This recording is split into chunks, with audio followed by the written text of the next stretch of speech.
Bonjour et bienvenue sur ma chaîne YouTube Lithoab Énergie Médium. Je suis très heureuse de vous retrouver pour une nouvelle vidéo. J'avais envie un peu de partager avec vous mes avis sur certains oracles et cartes de tarot, ainsi que des livres éventuellement. Je ferai donc quelques vidéos sur ce sujet et aujourd'hui j'avais envie de vous présenter un tarot et vous dire mon avis, ce que j'en ai pensé. Car souvent sur YouTube, moi-même, lorsque je veux acheter un jeu de cartes, j'essaye un petit peu de regarder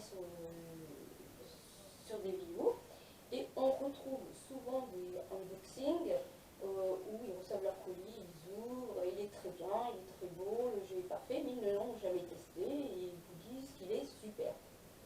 Et ça me dérange un petit peu dans le sens où on n'a jamais de retour, on ne sait pas ce qu'il vaut, voilà, il n'a pas été testé et on ne sait pas exactement si du coup on peut acheter les oracles ou pas, le tarot, peu importe.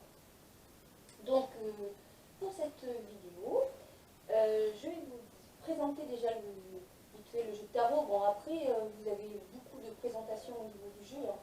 Donc je ne vais pas recommencer, enfin montrer les cartes une par une. Voilà, ça va être le tarot Histoire de sorcière de Deborah Blake et Elisabeth Alba, des éditions Arcana Sacra. Voilà, effectivement, c'est un très très très beau coffret cloche que on ouvre comme ceci, qui est monté à ce niveau-là. Voilà. À l'intérieur, on retrouve un livret, super livre. Et puis, bon, c'est très très bien présenté, c'est très très beau. Hein. Puis ensuite, les cartes, voilà, qu'on peut ensuite emmener facilement dans son sac. Hop là, je vais tout enlever. Et voici donc, voilà, un petit ruban très sympa. Et donc, voici nos cartes. Voilà, alors c'est effectivement une très très belle présentation. Hein. Ces cartes sont un petit peu à l'envers. Elles sont magnifiques. Celle-ci est ma carte préférée, je la trouve magnifique. Je ne sais pas si on va bien voir au niveau des couleurs. Voilà, c'est je vous en peux montrer quelques-unes. Hein. Vous pourrez retrouver facilement sur YouTube les cartes une par une. Elles sont très très très très très belles. Hein. Elle est à l'envers, celle-ci. Donc voilà. Alors elle se mélange, elle glisse très très très bien. Voilà, j'en ai une qui a sauté. Ce que je trouve dommage, alors je trouve qu'il est vraiment très très beau, la qualité est très très belle. Ce que je trouve dommage, c'est les tranches. Alors j'ai vu que certaines personnes coloriaient leurs tranches. Je trouve que c'est plus joli. C'est dommage que ça soit blanc. Moi j'aurais peut-être vu le marine, un petit peu de la couleur des cartes. Au niveau de qualité, elles sont très bien. Je m'en sers très souvent, elles ne se sont pas abîmées. Voilà. Voilà la grandeur. Bon, j'ai des petites mains. Voilà, comme ceci. Je vais vous faire montrer peut-être par rapport à un jeu de tarot classique. Je vais le chercher. J'en viens juste à côté. J'ai oublié de le prendre parce que j'ai oublié de faire montrer aussi quelque chose. Voilà, je me installe. Donc voilà, ça c'est un tarot de jeu classique de Marseille. C'est le tarot de Alexandre Jodorowsky et Philippe Camion. Alors par rapport à une carte de tarot classique, voilà, il est beaucoup à peine plus grand. Voilà, à peine plus grand et beaucoup, voilà, il est un petit peu plus, s'il est plus grand. On le voit là, à ce niveau-là. Je veux dire, le tarot des sorcières est un petit peu plus large et à peine plus petit. On peut le voir à ce niveau-là. Voilà, après elles sont très, très maniables, il n'y a pas de souci à ce niveau-là. Bon, alors, pour ça, au niveau de la qualité, de la présentation du voilà, il est très complet, très bien fait, toujours, par exemple, le 4 d'épée, par exemple, voilà, on vous donne la définition, plus à côté la photo de la carte qui est bien plus grande, comme ça on peut bien voir les détails. Donc voilà, je fais vite fait un petit peu le tour. Enfin, montrer, même à l'intérieur des boîtes, c'est vraiment parfait. Hein. Voilà, ça va jusqu'au bout, franchement, c'est un très beau cadeau. Alors moi, c'est mon ami qui me l'a offert pour Noël parce que je le voulais absolument, parce que je le trouvais vraiment, vraiment magnifique. Maintenant, qu'est-ce que j'ai testé? J'ai eu le temps de faire beaucoup de tirages avec. Eh bien, je vais vous dire que j'en suis très très satisfaite. Alors, franchement, je le recommande aux débutants, sincèrement, parce que, en fait, c'est pas le tarot de Marseille classique, hein, c'est le Rider White, je sais pas comment ils disent ça, moi, ils l'ont dit, ça fait deux. Donc, c'est un petit peu le même principe. Donc, qu'est-ce que je voulais dire? Oui, donc, c'est un très très très beau jeu et très très facile. Voilà.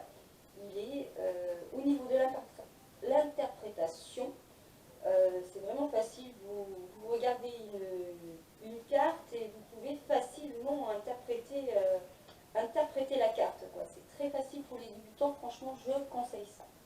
Là, il n'y a aucun problème pour les débutants. Franchement, moi, si je dois leur conseiller un tarot, ça sera vraiment celui-ci.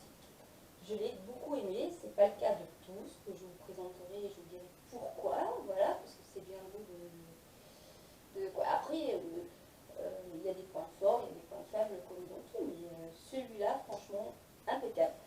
Et pourquoi je trouve que pour les débutants, mais parce qu'en fait, il sera facile, rien qu'en regardant les images, de faire une interprétation. Déjà, une interprétation personnelle. Donc, on regarde à peu près l'image et on peut, on peut, on peut déjà avoir une impression. Voilà, on a des choses qui viennent par rapport à la symbolique, à ce qui se passe, on peut déjà un petit peu déchiffrer. Et ensuite, dans le livret, vous avez tout détaillé carte par carte. Et en général, voilà, par rapport... et puis même pour apprendre, c'est beaucoup, beaucoup plus facile. Voilà. Après, il y a des choses qu'on ne voit pas forcément au premier coup d'œil, qui sera indiqué dans le livret. Mais voilà, même quand on va le lire, on va regarder sur la carte et puis hop, on va vite s'en rappeler. Ce sera plus facile à mémoriser. Franchement, il est très parlant. C'est un jeu extrêmement parlant, très facile. Il est super, très agréable. Ensuite, alors je dis ça parce que par rapport à un tarot de Marseille classique, comme vous pouvez le voir, moi, je me sers. D'ailleurs, on peut voir la différence. Alors là, il y a un livret qui sépare. Mais on voit que je ne me sers pas des arcanes majeurs. Je me sers que des arcanes majeures et des arcanes mineures, je ne m'en sers pas. On le voit d'ailleurs parce qu'elles sont blanches, celles-ci, on voit qu'elles sont un petit peu utilisées. Pour quelle raison je ne m'en sers pas? Parce que déjà, c'est pas évident d'apprendre toutes les cartes, le tarot c'est long à apprendre. Donc moi je vais me servir des 22 arcanes majeures. Voilà. Parce que les autres, quand je vois ça, sincèrement, ah ben ça me... voilà. Vous voyez une série de cartes comme ça, ça donne pas. J'ai l'impression que c'est toutes les mêmes et en fait au niveau mnémotechnique, tout ça, ah ben, ça ne me dit pas, ça ne me parle absolument pas. Voilà. Moi des choses comme ça, ça ne me parle pas. Voilà. Donc c'est vrai qu'après pour apprendre, ben, c'est un peu plus compliqué à part apprendre vraiment la carte vraiment par cœur. Sinon, ça ne me parle pas. Bon, après, celles-ci me parlent beaucoup plus. Elles ont beaucoup plus de symboles.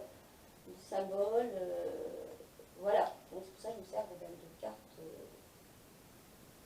des arcades majeures. Donc, je ne sais pas si j'ai... pareil, là, c'est pareil. Vous avez donc 78 cartes, comme dans le tarot. De toute façon, un tarot, s'il n'y a pas 78 cartes, ce n'est pas un tarot. Hein. On est bien d'accord, il y a toujours 22 arcanes majeures dans le tarot. Donc là, on les a comme dans le tarot de Marseille. Seulement, voilà, je vais peut-être vous faire montrer quelque chose. Donc par rapport, ça c'est la tour, le soleil, je vais vous faire montrer. Ça c'est le diable, le 7 d'épée. Par exemple, voilà, le 7 d'épée, donc je vous laisse regarder un petit peu la carte, peut-être même vous voir ce qu'elle peut vous inspirer, par exemple.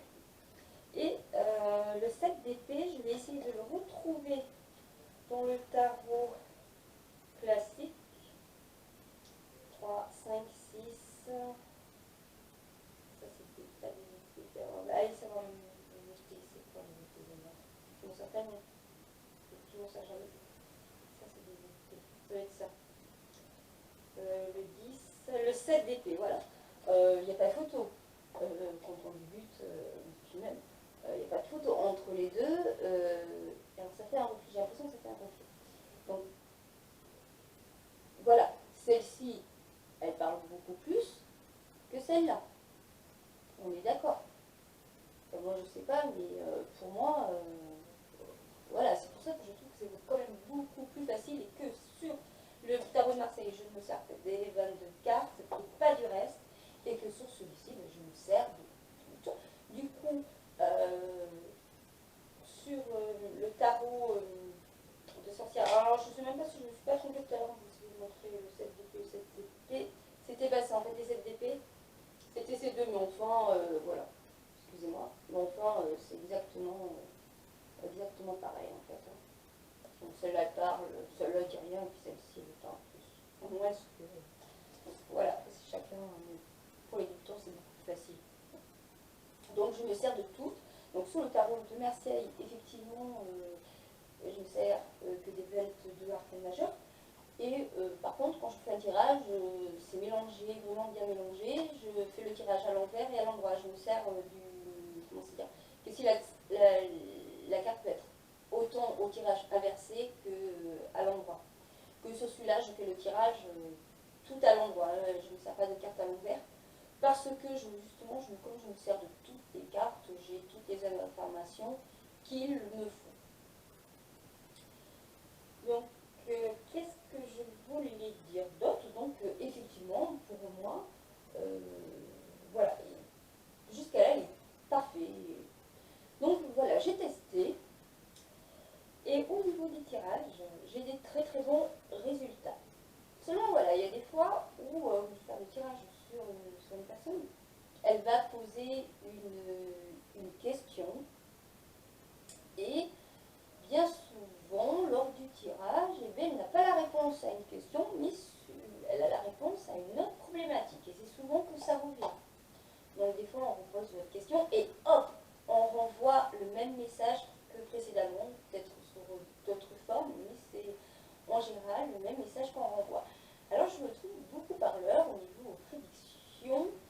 Je le trouve pas mal, mais il ne répond pas forcément à notre question, mais plutôt la question peut-être sur un autre plan de votre vie, qui est peut-être plus important qu'il ne vous paraît.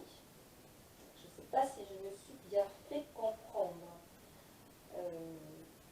Par exemple, prenons un exemple.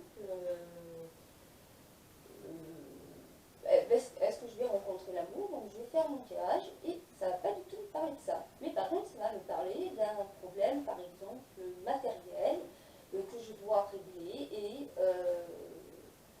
auquel je n'ai peut-être pas pris en compte et que je laissais par exemple traîner.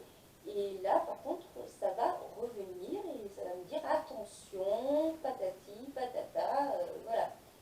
Et si je repose une autre question autre que la vie sentimentale, par exemple, est-ce que demain je vais pouvoir aller à tel endroit? Et hop, ça va encore revenir sur ce problème matériel. Donc, c'est vrai que des fois, il en fait qu'à sa tête. Et il en fait vraiment qu'à sa tête.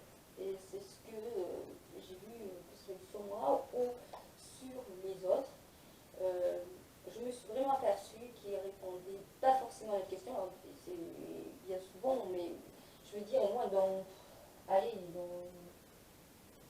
70% des cas, il va répondre à une autre problématique. Mais justement, c'est ce qu'il y a de très bien, je trouve vraiment, avec ce tarot, parce que des fois, on se concentre sur une chose et puis une autre nous échappe, alors qu'elle est vraiment plus importante, cette chose-là. Cette chose-là, faut peut-être la régler maintenant, ou peut-être qu'on n'avait pas vu ça de la même façon. Alors, des fois, on voit ça, je parle, là, je donnais un exemple un petit peu négatif au niveau matériel, mais ça peut être des choses auxquelles on n'avait pas pensé, et plutôt positives, qui peut arranger une situation positivement. Je ne sais pas si vous comprenez ce que je veux dire. Donc, voilà. Voilà. Alors moi, pour moi, ce tarot, franchement, il vaut vachement le. Enfin, il est super beau, de des cartes. Pour un débutant, je vous le conseille vraiment. Vraiment, je vous le conseille. Alors, on va peut-être donner un exemple. En plus, il est très bien fait. Le livre est très bien fait. Je trouve que au niveau des correspondances, comment dire, de l'interprétation, il est parfait. Et par exemple, la carte du diable, si on tire la carte du diable, bon, il est très facile. Bon, alors je cherche une autre carte. On va rester sur le 7 d'épée plutôt. Donc voilà, le 7 d'épée. Donc dans mon livret, ben, je cherche, c'est classé, hein, le 7 de pentacle. J'ai dit quoi? Ah non, c'est les épées que je cherche. J'aurais eu le pentacle. Donc on cherche le 7 de bâton. Par contre, le 8 et le 7 d'épée. Donc bien sûr, ici, on retrouve donc l'interprétation. À côté, bien sûr, la photo en couleur. Super.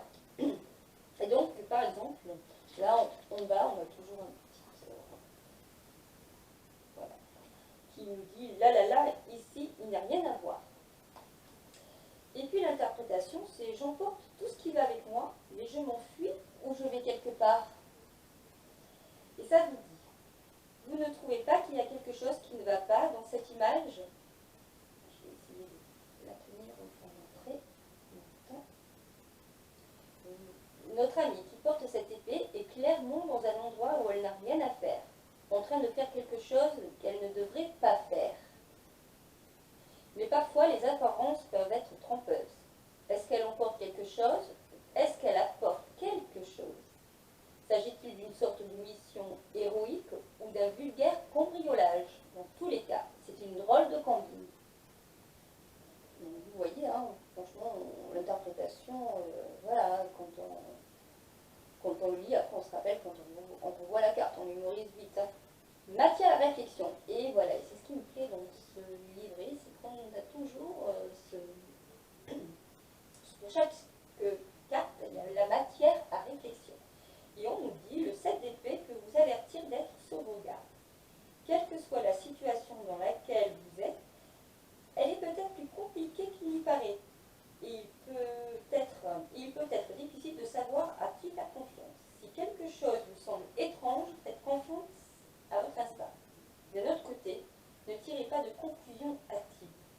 Il peut y avoir une explication parfaitement logique. Si quelqu'un emporte tous vos bijoux, c'est peut-être simplement pour les faire nettoyer. 3 petits points. Donc vous voyez, c'est quand même, elle est assez parlante la carte. Hein. On va, si vous voulez, en faire une autre, pas trop.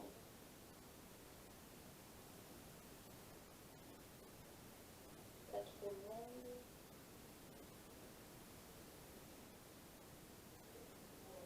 Par exemple, le chariot.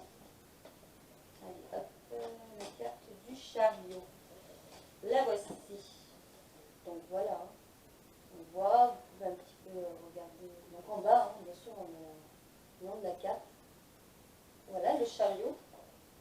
En avant vers le haut et toujours de côté. Donc, peu importe quelle direction vous prenez, tant que vous en choisissez une et que vous avancez. Une sorcière coiffée d'un chapeau noir et portant un blouson de moto est montée sur une moto rouge. Un chat noir est assis dans le sidecar attaché à sa moto. Alors oui, effectivement, c'est pratiquement sur toutes les cartes, il y a toujours un chat que l'on retrouve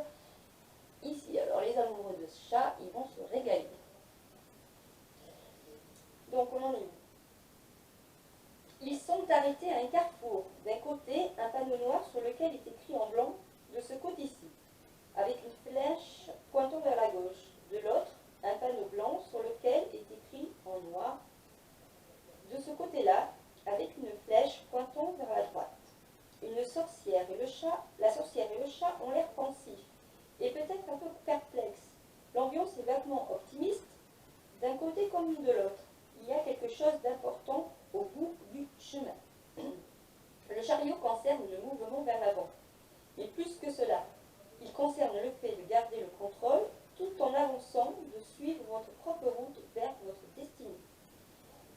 Vous êtes peut-être tiraillé par la vie dans des directions contradictoires, mais vous pouvez choisir. Parfois, vous pouvez même dire les deux, ou tout à la fois. Mais seulement si faire ce choix ne vous pousse pas à sortir de votre route et à tomber dans une ornière. Matière à réflexion.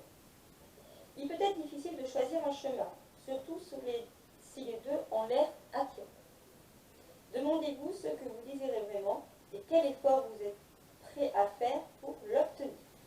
Donc voilà, vous savez toujours, on pose une question, quoi. En fait, voilà, faut méditer après sur la carte et réfléchir un petit peu à ce qu'on vous propose au niveau matière à réflexion.